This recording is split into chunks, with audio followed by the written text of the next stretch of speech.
saya rasa saat ini sudah sangat cepat bagus. ya? Cepet banget Bu. Ya, kalau Saya gitu, sampai kaget pas waktu itu pernah kita yang urus SP terakhir tuh Bu. Proses cepat banget ya.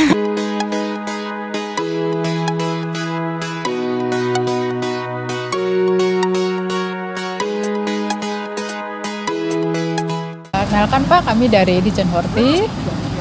Di sini kedatangan kami salah satunya ditugaskan oleh pimpinan untuk melakukan evaluasi dan monitoring terkait dengan izin pemasukan benih anggrek yang dilakukan oleh PT Fiore Orchidae Indonesia ya Pak ya. Oke, di sini kita lihat hamparan semua untuk pengembangan Pak ya. Pengembangan dari bentuk benih yang diimpor dari mana Pak? Taiwan Pak ya? Taiwan. Dari Taiwan itu dalam bentuk anakan Pak ya, tadi berdiameter 1,7 inch rata-rata Pak ya. 1,7 inch spot. 1,7 inch rata-rata, dikembangkan di daerah apa Pak namanya? Di daerah Kalijati. Kalijati Subang. Subang. Di sini kurang lebih selama 8 bulan untuk proses pengembangan sampai dewasa Pak ya. Siap. Dari tadi 1,7 inch menjadi 3,5 inch. Nah, kemudian nanti ini akan dibawa ke pusat proses pembungaan yaitu di Ciater. Di Ciater nanti kurang lebih 4 bulan Pak ya. Kurang lebih 4 bulan. Kurang lebih 4 bulan nanti akan numbuh bunga, tangkai bunga dan bunganya juga. Nanti terus dipasarkan di salah satunya kita sudah Taman Anggrek apa namanya Pak yang di Taman Anggrek Ragunan ada. Di ada. daerah Dharma Wangsaraya ada. Ya. Di Pasar Rawabelong ada. Memang pusat-pusat penjualan bunga di Jakarta. Dan di beberapa wilayah lainnya seperti di luar kota juga ada juga kita. Daerah Jawa Tengah, Jawa Timur, sampai ke Bali, sampai ke Sumatera juga ada. Oke. Untuk proses penjualannya Pak, selain dari tadi Bapak sebutkan, mungkin ada dari TikTok, dari IG, atau mungkin dari FB? Memang saat ini kita masih terfokus ke distributor atau agen-agen kita yang memang sudah menjadi kerjasama yang sudah cukup lama sih seperti itu Bu saat ini. Udah berapa lama Pak untuk kerjasama dengan salah satu mungkin dari tadi Bank BRI atau perkantoran lain? Kalau untuk seperti langsung end user seperti itu Bu ya, kita itu sudah menjalani di tahun 2024 ini itu sudah berjalan. Namun kalau dari terhadap distributor atau agen-agen kita sendiri itu dari kita mulai panen sampai saat ini masih berjalan terus seperti itu Bu. Pak, selanjutnya Pak, untuk kira-kira apa Pak permasalahan yang dihadapi dalam proses pengembangan benih ini dari awal penanaman sampai proses penjualan? Kalau untuk awal resikonya lumayan cukup Bu ya.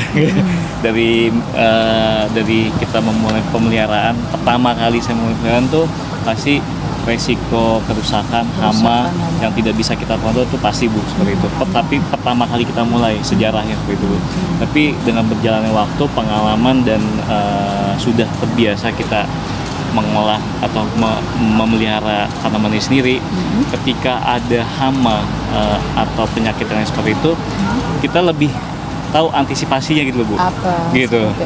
Bisa contohnya seperti ada busuk misalnya kalau busuk daun itu memang kalau untuk busuk daun ada beberapa merek obat yang dia sifatnya keras atau yang tidak terlalu keras Bu ya gitu. Nah biasanya kita kalau untuk pemakaian itu tergantung dari segi seberapa besar atau seberapa banyak gitu Bu. Untuk penyakit yang sudah terdeteksi di dalam tercemar seperti itu. Nah, kalau yang masih ringan-ringan kita biasanya menggunakan obat yang lebih sederhana seperti itu.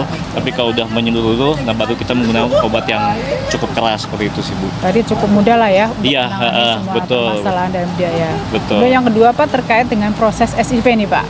Karena kan kami memang kebetulan ditugaskan pimpinan untuk melakukan monitoring SIP yang sudah diterbitkan oleh Dijen Hortikultura atas nama Menteri. Nah selama ini apa Pak keluhannya atau permasalahan yang terkendala dalam proses penerbitan dari pengajuan sampai penerbitan? Saya rasa saat ini sudah sangat cepat bagus, ya?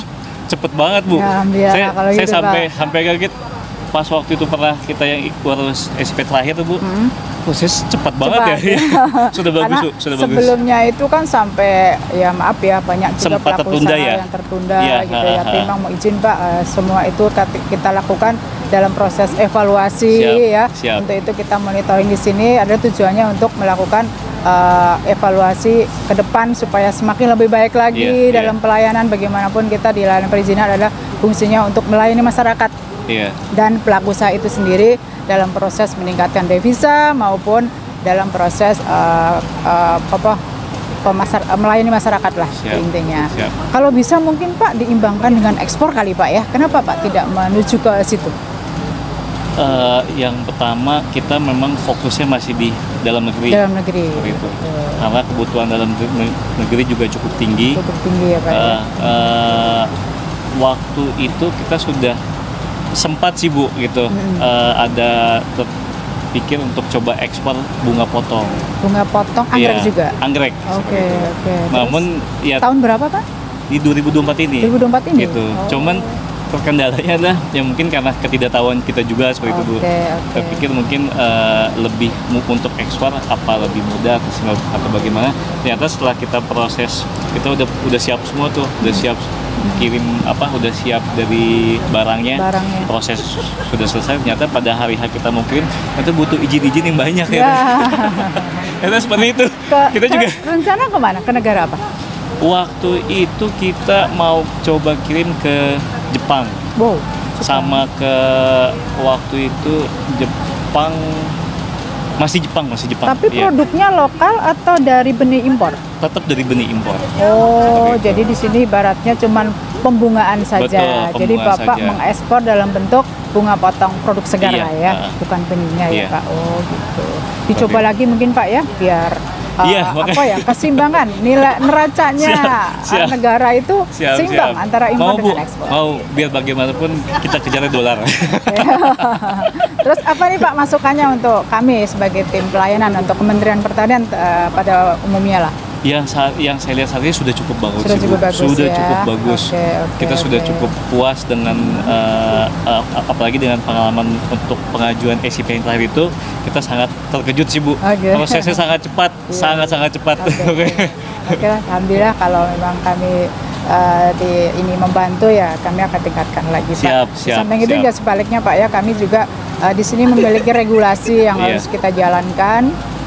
Kewajiban pelaku usaha itu sebenarnya mudah, cuma melaporkan laporan realisasi, kemudian mentaati OPTK terutama Pak ya, karena kan jangan sampai tanaman yang diimpor ke dalam negeri itu membawa penyakit.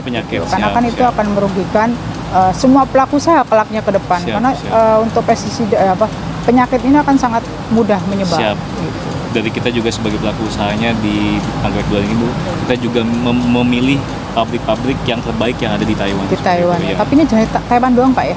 Khusus Taiwan aja kita impor. Karena memang saat ini Thailand Kak bagus juga Pak.